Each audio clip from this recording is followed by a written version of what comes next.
The following is from the Agency for Instructional Technology, AIT.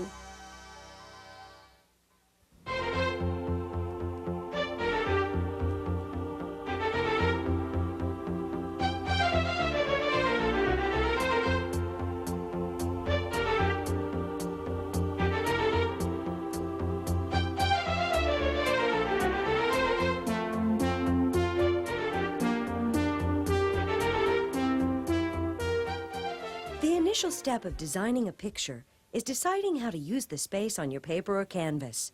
How you break up this space can lead to more interesting drawings. One of the pictures you're seeing has a better design than the other. Which design would you choose? Picture 1 or 2? I think you'd select picture number 1. It has a pretty good design start. Now picture number 2, it's loaded with problems. Let's look. First, the girl is standing right in the center, vertically, and the picture's divided horizontally in the center. And her head is touching the horizon line there. It'd be better if it was above it or below it and she was to one side. Another unit of the picture, the tree here stops right at the top of the mountain. It'd be much better for variety in the picture if it went above or below. Now in picture number 1, we have a pretty good start here. The girl is off the center here vertically and mostly above the center horizontally. And it's combined with another unit that tends to strengthen our center of interest here. Also, if you notice, there's harmony down here in direction and line. The lines are not in repetition and they're not in contrast. They tend to harmonize and they lead us toward the figure here. Another part of the picture over here is close to the edge and isolates the figure of our interest here and eventually will tend to balance the picture. After you've decided in a general way what you intend to draw, then you think about breaking up space, and breaking up space in the rectangle. In this case, you have a narrower top and a deeper side, and this is what we call portrait proportions. And the proportions are part of your design. They'll always be part of your design. So you must break up space within this proportion. Here you have another proportion. It's turned this way. So in this proportion, which we call landscape, it's wider than it is deep. We will break the proportions up differently because they are two different proportions. Now, one of the first things we think about is centers of interest. And to find a center of interest, which is pretty close, and there are formulas for doing this, but you won't be off much if you will divide your frame in thirds, and you'll be pretty close. If you divide in thirds vertically and thirds horizontally. So here would be thirds this way, and thirds this way. And you can do this very lightly. Many times we just find the spot we know generally where we want to be. Now, where these intersect are your centers of interest. So whatever the dominant or most important part of your picture, you will next place, maybe in an abstract way, but you'll place it in one of these 4 areas. And the reason is the eye tends to seek these areas out. They're important areas even on a blank page. So we support that by putting our center of interest, or main item of our picture, in one of those 4 and then staying away from the other 3 so they're not fighting for first place. Over here on the landscape proportion, it will be broken up in the same way. We'd divide it in thirds horizontally and divide it in thirds vertically.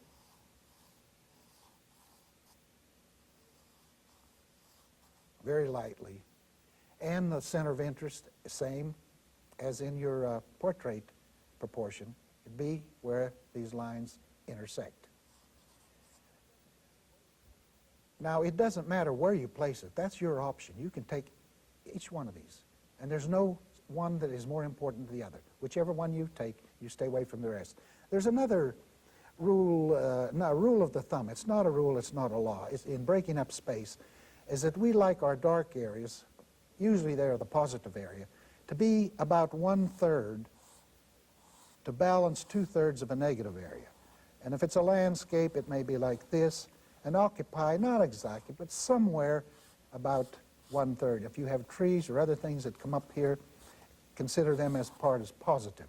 Positive, we usually mean the terrain, if it's a landscape picture, and usually the sky is negative. If it's a seascape, then the sea may be the positive area. And here again, you don't have to follow this exactly, but if you do, you have a good chance, a better chance of having good balance in a picture.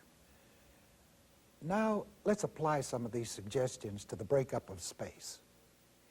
Here we have a vertical panel.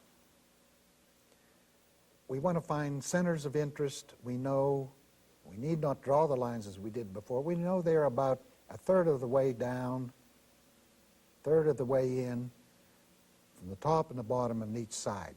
So I'm lightly going to put a mark there, but I'm only going to select one of them. I've decided what I want to draw. I want to draw a house here and a landscape around it.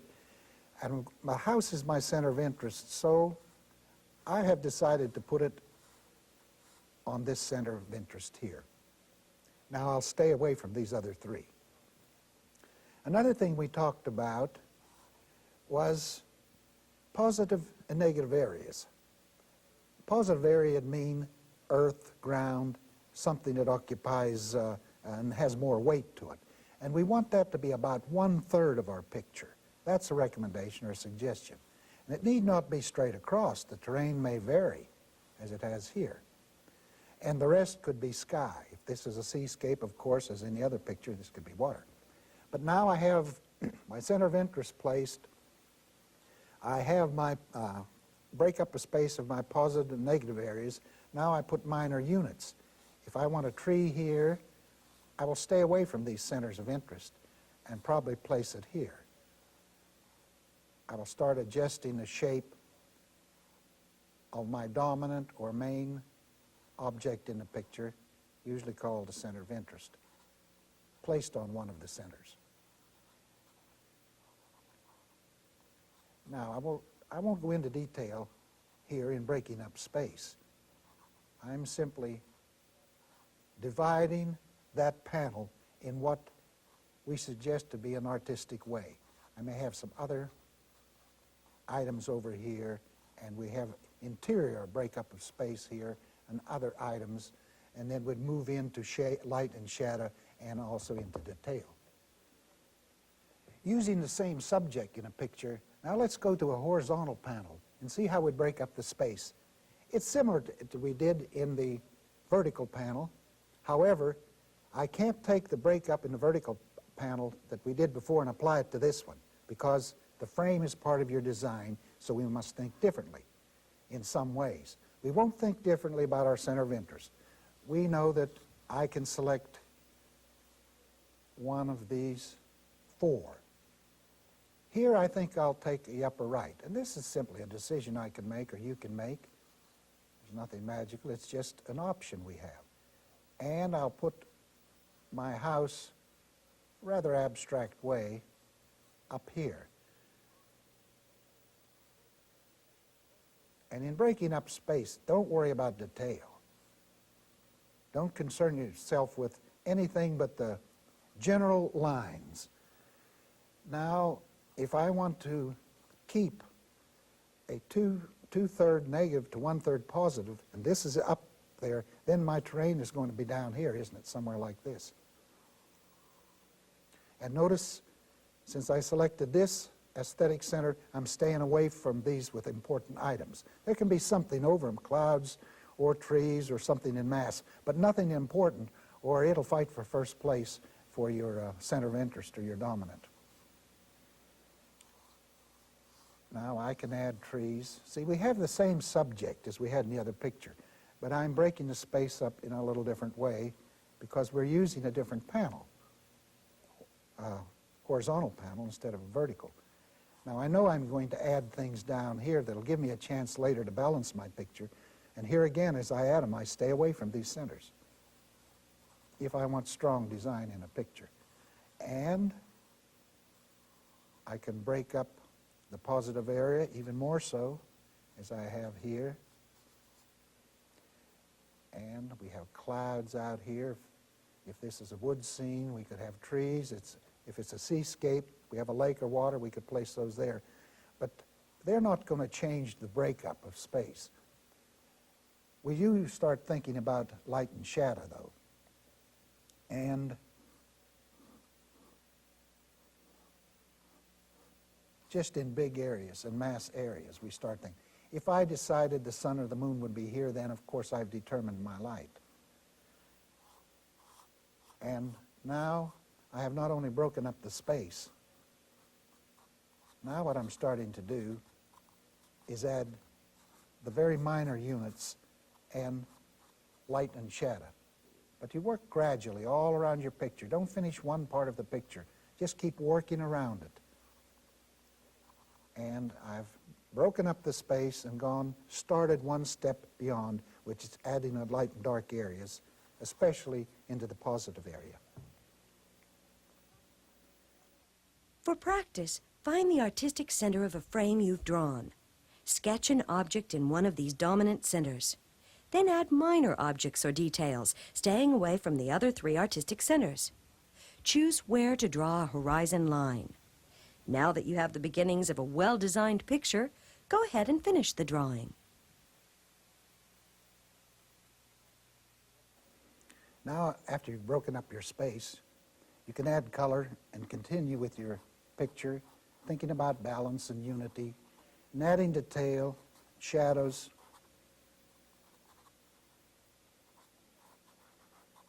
Now, don't be afraid of design.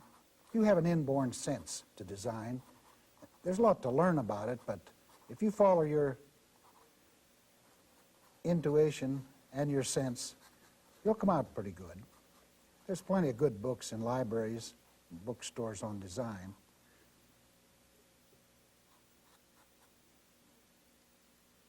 But most of it is your feel.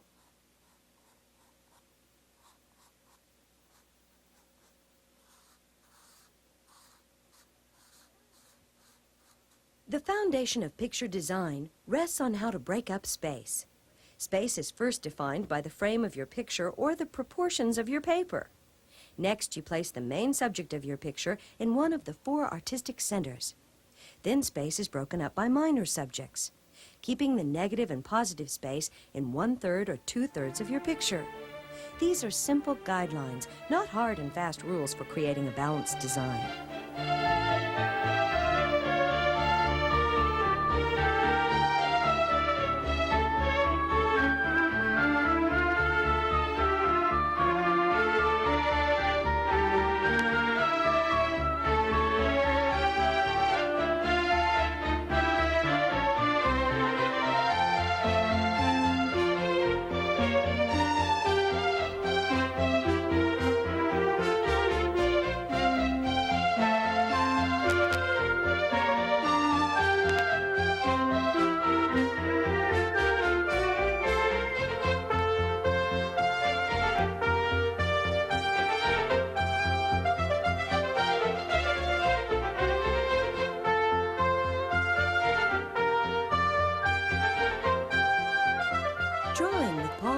Is produced by the Agency for Instructional Technology in association with the Oklahoma Educational Television Authority.